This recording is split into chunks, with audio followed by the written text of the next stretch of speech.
8h13, l'heure de retrouver Guillaume Tabar pour l'éditorial avec Le Figaro. Bonjour Guillaume. Bonjour David. À chaque jour son rebondissement, à chaque heure même. Hier, Édouard Philippe suggérait à Emmanuel Macron de démissionner, tout simplement. Ce matin, Elisabeth Borne, dans les colonnes du Parisien, propose la suspension de la réforme des retraites, ce qui fait réagir à l'instant le ministre de l'économie, Roland Lescure. Modifier la réforme des retraites coûtera des centaines de millions d'euros en 2026 et des milliards en 2027. Ces deux sujets, à la fois la démission d'Emmanuel Macron et maintenant la suspension de la réforme des retraites, sont différents, mais vous faites un lien entre les deux. Oui, car ce sont en quelque sorte les deux faces d'une même médaille, celle du délitement du macronisme, à la fois comme force politique et comme vision politique. Qu'Édouard Philippe, qui fut le premier et le plus durable des premiers ministres d'Emmanuel Macron, ne voit comme solution à la crise actuelle qu'une présidentielle anticipée, en dit long sur l'impatience de ceux qu'on appelait hier encore les macronistes à tourner la page Macron, et par conséquent aussi la perte totale d'autorité et même de prestige du président sur ceux qu'il avait un temps rassemblés.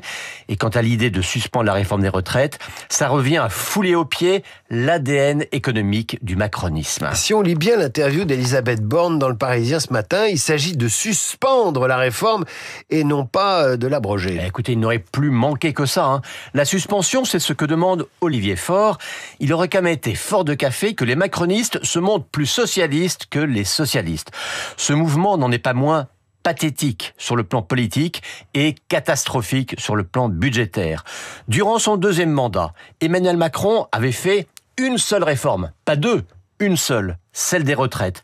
Et on se souvient de la difficulté à la faire aboutir. Elisabeth Borne et, il ne faut pas l'oublier, Olivier Dussopt avaient fait preuve de courage en tenant bon. Eh bien, donner le point aujourd'hui à ceux qui les ont combattus, c'est dur. Et que ce soit Elisabeth Borne elle-même qui dise « Allez, on peut mettre sur pause », c'est à la fois pathétique et humiliant. Il ne faut pas oublier non plus que l'objectif restait théoriquement, de faire passer un budget qui permette de réduire les déficits.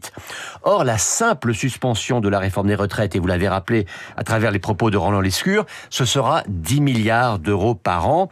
C'est rajouter des dépenses alors qu'on n'arrive déjà pas à trouver des économies. Alors, cette ouverture sur les retraites n'est-elle pas la condition, justement, pour arracher ultimement un accord avec le Parti socialiste ? C'est, semble-t-il, le but de la manœuvre, à moins que ce soit même la première étape d'un accord de gouvernement en bonne et due forme avec la gauche qui se traduirait par la nomination d'un socialiste à Matignon.